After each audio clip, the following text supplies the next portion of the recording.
which is taxes. So we come, okay, so if we look at 2019's budget proposed for 2020, which was the year before Cox ran for governor, our state budget was $18.5 billion, which is a lot of money. Um, and then you look at, so you compare 2019's budget plan for 2020, and you look at 2024's plan for 2025, budget plan for 2025, you can see that it is $29.4 billion planned for 2025. That is a $10.9 billion increase in 5 years, four of which is while Cox has been governor. If we look at visualcapitalist.com, and then you can go to wallethub.com, they both have Utah as number 11 on the percent of an average person's income that is paid towards state and local taxes. We are number 11 behind only 10 other states. That is the same here on Wallet Hub. That ranks Utah 11. We're 38th, so that's not bad. Property tax burden, we're 38th. Relatively, that's not bad. On when it comes to individual income tax burden, we're 7th. There's only 6 other states ahead of us that are more burdensome. And then when it comes to sales tax, we are 16. But altogether, 9.35, number 11. That's possibly because of our budget. Be multiple factors. However, things like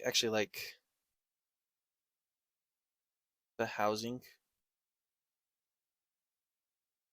program, Cox's housing program. However, it is ultimately the legislature's job to set the budget. So take that for what it's worth. Phil Lyman. Let's look at Phil Lyman's stance. Just a side note, he is a CPA. That's what he has his own CPA business down in Blanding, Utah. Okay, so if we look here at property taxes, no one is benefiting more from the rise in home prices than the government because property taxes are assessed against unrealized gains in real estate value. The one mine we can't trust the government to shut down is the endless gold mine of increased property tax receipts that result from the increase in home values. Utah should only tax property based on its assessed value at the time of purchase or refinance. You don't pay capital gains on unrealized gains in your stock portfolio, and you shouldn't have to pay unrealized gains for the property that you own. So basically, he's saying that, excuse me, that property tax values or property tax amounts should stay at the rate that it was assessed at and not grow while the real estate grows. Another thing that Phil has said, let's come here. right here. Okay. Um, Utah, we need to investigate the potential impact of eliminating our state income tax as Wyoming, Nevada, and Florida have done. We also need to stop codifying automatic tax increases into law, as Utah did with the gas tax in 2015. As our governor, he will explore all options for reducing Utah's tax burden. Okay, let's see. He's had an idea. Let's fund our. Okay, yeah. So he had an idea about replacing. Let's fund our education system with trust land returns instead of property taxes. So he says Wyoming's trust lands include a 640-acre parcel in the middle of a national park that is currently valued at $62.4 million. Under the leadership of the current governor, Utah State Institutional Trust Lands Administration is proposing to trade 162,000 compared to the 640, 162,000 acres of trust lands within the Bears Ears National Monument. If the Bears Ears Sitla trade performs as well financially as the Grand Staircase trade did, we can expect the trade to bring in 28 million a year to our school system. I don't know how many years that it doesn't say on here how many years that includes. And I'm going to be honest, I'm not too sure what Sitla means. Hold on. Okay, I just looked up School and Institutional Trust Lands Administration. Right? So anyways, okay, so 28 million a year to our school system. For reference, Governor Cox is proposing 855 million for of new education spending in his proposed budget. Sitla was intended to be the primary funding source for our schools. It makes no sense that Wyoming Sitla lands located in the midst of federally protected areas are worth $100,000 an acre, and Utah Sitla land are essentially worthless. If our Sitla land was valued as richly as Wyoming's, the bare minimum we should be seeking in a land exchange with the federal government is $15.7 billion, not 855 million. So this is an idea that he has. Let's see, he does say, if they trade off our Sitla land for pennies on the dollar, there is no way we can go back and do this over again. So it's a one chance opportunity, according to Phil. So Phil is saying this is a good way to replace funding for our education system with of our using our property taxes with this Sitla idea. Okay.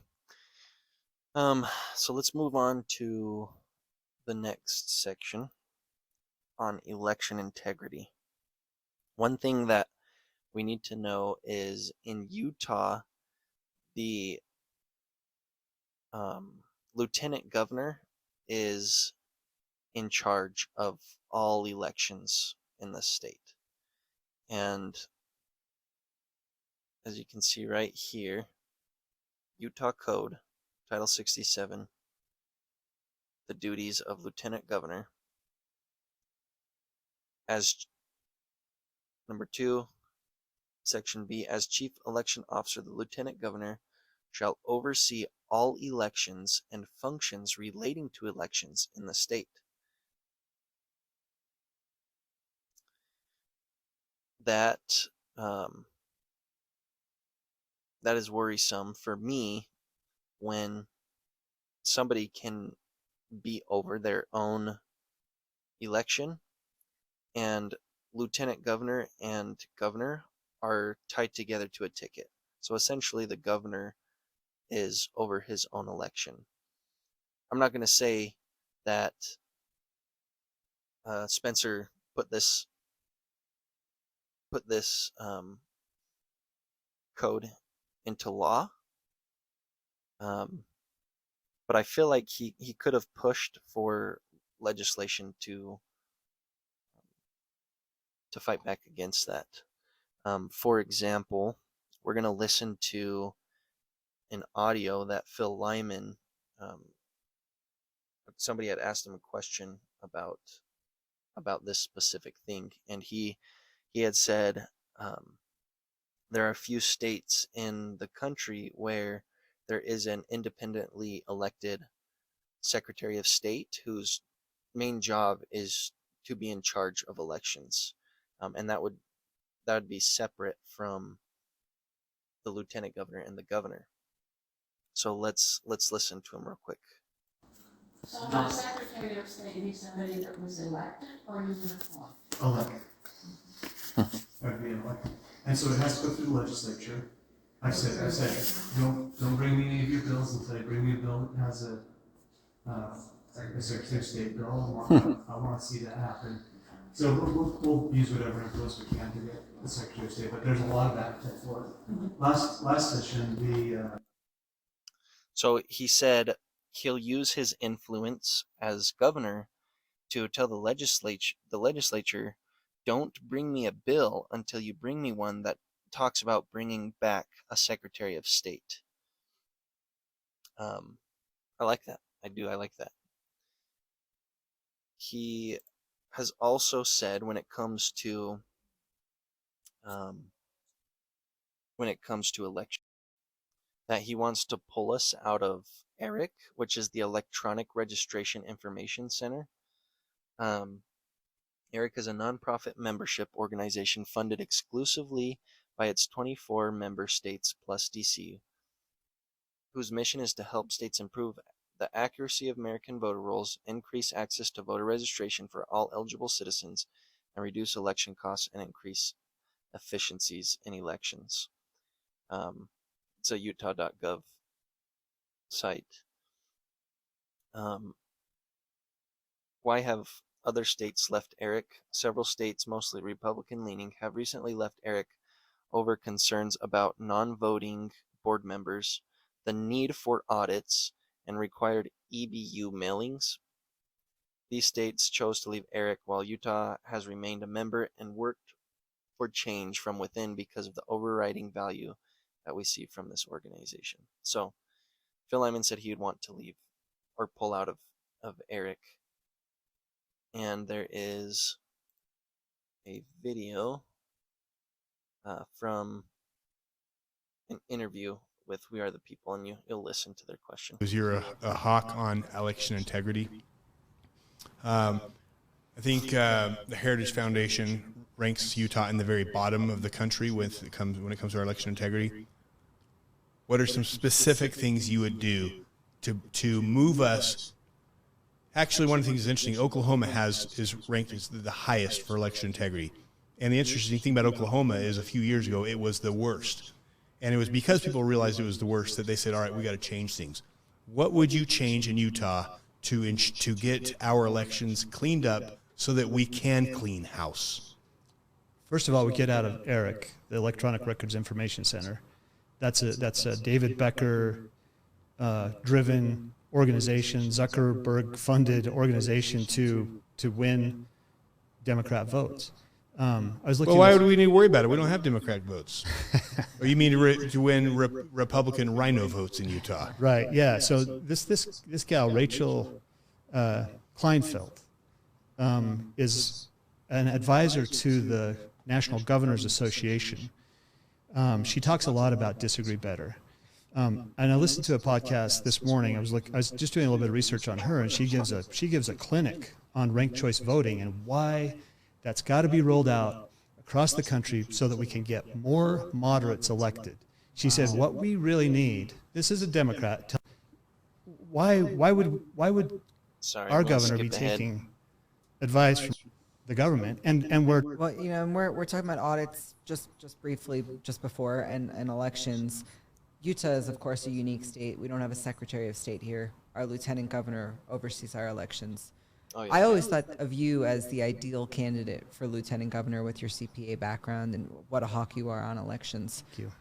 Who would you share, or would you share who might be a lieutenant governor for you that you would trust? Um, so yeah, there's him talking about leaving Eric. I was looking for another thing that he was talking about. He does on this podcast. He does mention that um, he wants election day voting at your precinct. Vote by mail is only for people who cannot physically make it to the polls. Um, some people might not like that. Some people might think that's too challenging. I know a lot of people enjoy the mail ballots and the ease of it, but that's for you guys to um, decide for yourselves. So, with that said, we're gonna go ahead and move to the next section, which is climate and environmental energy. And there are some good things for both of them on here. We're gonna watch a video, not from Phil, from Spencer, and he's gonna talk about, excuse me, he's gonna talk about um, how he thinks that we should use coal and oil, and we should be leading that and be an example of using that, which is a good thing. Um, and then, yeah, I'll just let you watch it.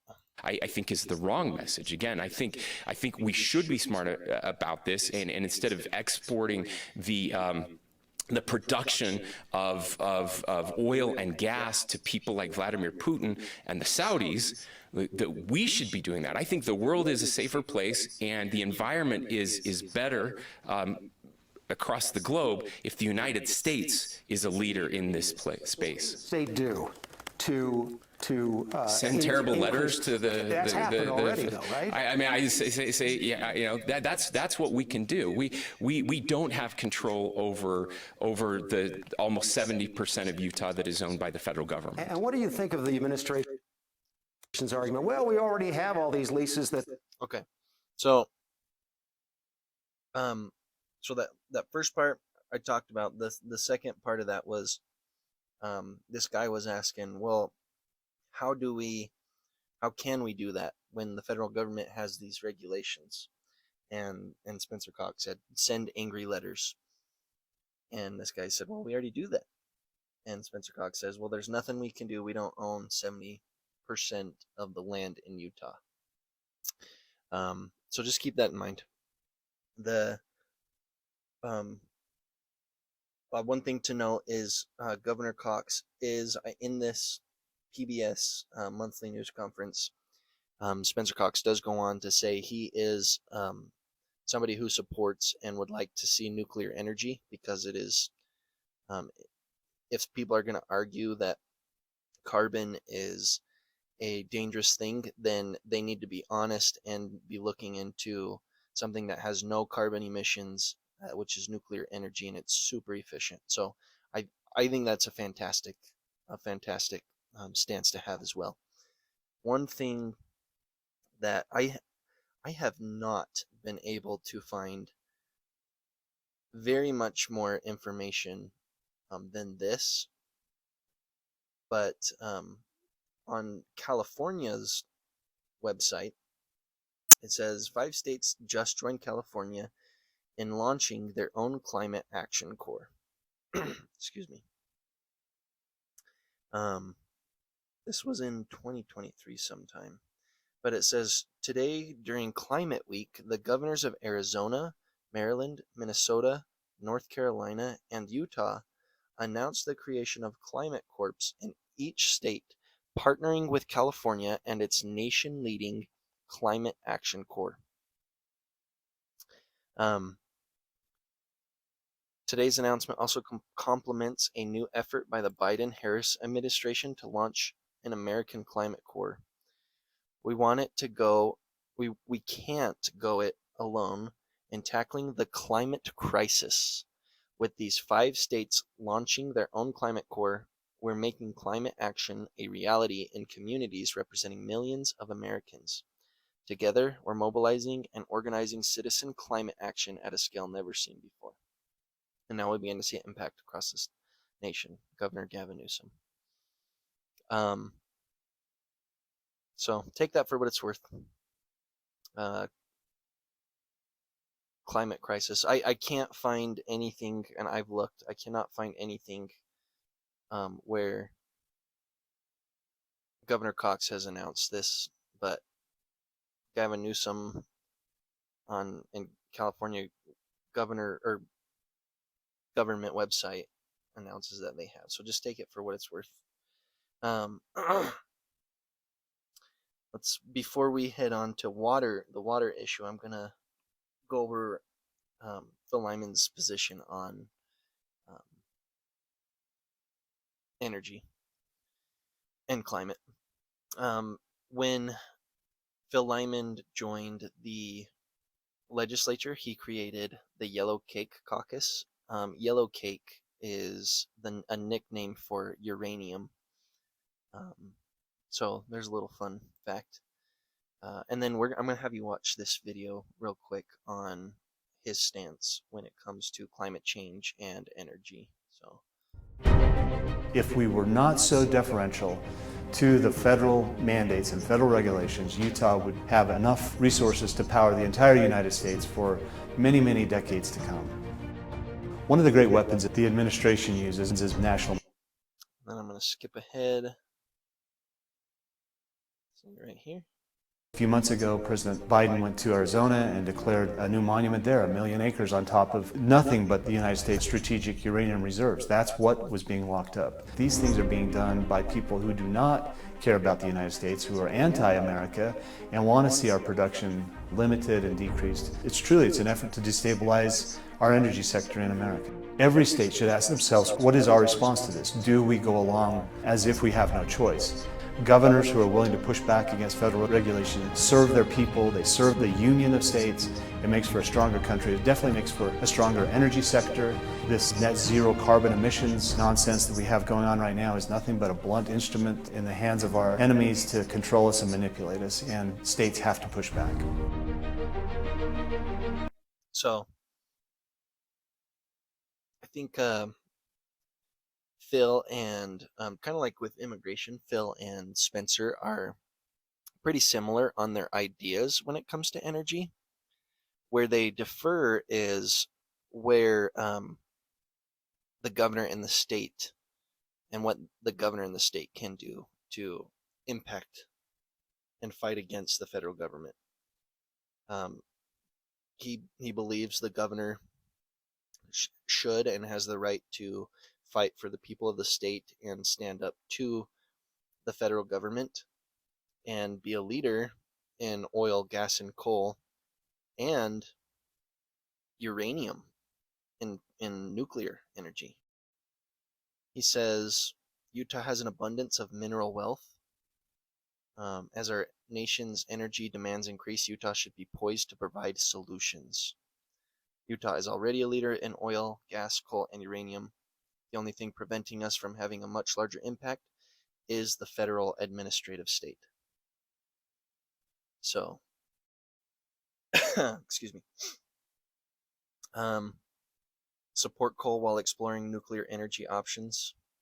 Like I said, he created the Yellow Cake Caucus, and Yellow Cake is the nickname for uranium. And there was a town hall in Grantsville that he had gone to, and somebody had asked him about creating or what he can do to help nuclear grow here in Utah. And I don't know if it was tongue-in-cheek or what, but he had said he would make Utah a sanctuary state for nuclear. So now when it comes to water, there was a bill passed this year, 2024, Bill HB 61, Water Measuring and Accounting Amendments.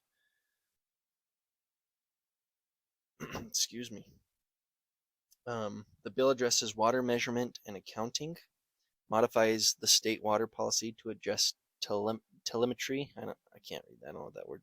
I know what it means. It's a advanced way to measure water. grants rulemaking authority regarding measurement and accounting, and makes technical changes, including repealing outdated language. So, standards for accurate water use management or measurement, telemetry, so the smart water meterings, tracking, enforcement, and reporting. And then if you come down to section 2, it says that there will be a state water engineer, and the state engineer shall be appointed by the governor with the advice and consent of the Senate. Hold office, okay, so have 5 years. The state engineer shall be responsible for the general administrative supervision of the waters of the state and the measurement, appropriation, apportionment, and distribution of those waters. The state engineer may secure the equitable apportionment and distribution of the water according to the respective rights and appropriations. State engineer shall make rules in accordance with Title 63G. So, it's a lot of control of water in the state, essentially centralizing water usage. If you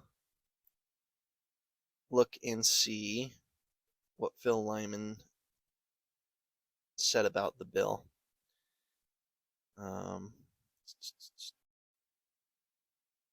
Okay.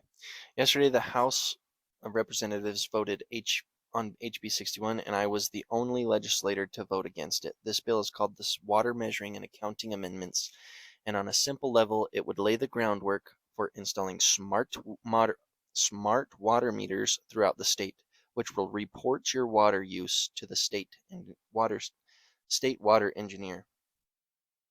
A new catchphrase this year is, if you can't measure it, you can't manage it.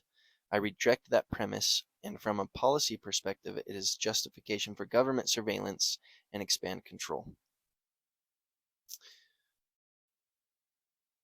He says up here, over the past 4 years, the state has aggressively implemented metering of water use. I voted against HB 61 because I believe it encroaches on local water districts and irrigation companies. Centralized metering equates to centralized control. Freedom, decentralization, autonomy, and local control are hallmarks of a Republican form of government. That's true. That is very true. I support separation and balance of powers. That's why he voted no. I oppose the effort to make Utah the birthplace of the Fourth Industrial Revolution. If you guys want to look into that, you can go ahead. We're not going to talk about that. I trust local and water managers to manage our water more than I trust the World Economic Forum. If you guys had gone and listened to the 12-minute section that I had told you about from Phil Lyman and the Tooele County Council member, this is exactly one of the concerns that was brought up, is not being able to essentially be in control of water and growth. So, with that said, let's go ahead and move on to the next section.